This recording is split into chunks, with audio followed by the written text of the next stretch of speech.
Huntsville, Texas. A Texas inmate was executed Tuesday evening for fatally stabbing two Houston area brothers during a robbery in their home more than 30 years ago. Rick Rhodes, 57, was executed by lethal injection at the state penitentiary in Huntsville.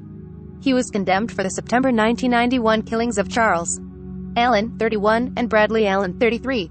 The brothers were killed less than a day after Rhodes had been released on parole after serving a sentence for burglary.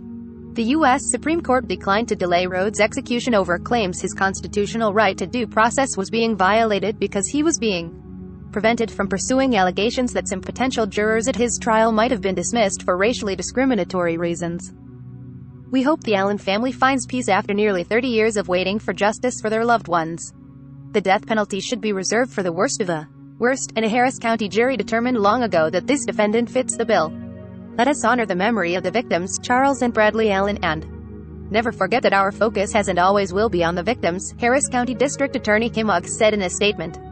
In July, Rhodes' attorneys had filed a federal lawsuit against State District Judge Anna Martinez in Houston over a request they had made that the judge order prosecutors to release information related to allegations some jurors were dismissed based on racial discrimination. Martinez ruled she lacked jurisdiction to consider the request. The suit was dismissed earlier this month by a Houston federal judge, who also declined to stay execution. The Fifth U.S. Circuit Court of Appeals on Monday upheld the suit's dismissal and also declined to stay the execution. The appeals court in 2019 had previously denied a similar claim by Rhodes' attorneys on allegations that two black jurors were dismissed due to racial bias.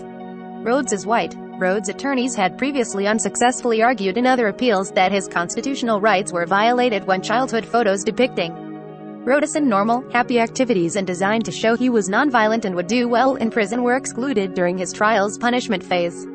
That a state investigator gave false testimony at his trial over whether Rhodes could receive an unaccompanied furlough if sentenced to life in prison, and that evolving standards of decency prohibit executions as a punishment for murder. A 2020 Gallup poll on Americans' attitudes regarding capital punishment shows that public support for the death penalty is at its lowest in a half-century, with opposition higher than any time since 1996. David Dow and Jeffrey Newberry wrote in a court motion last month.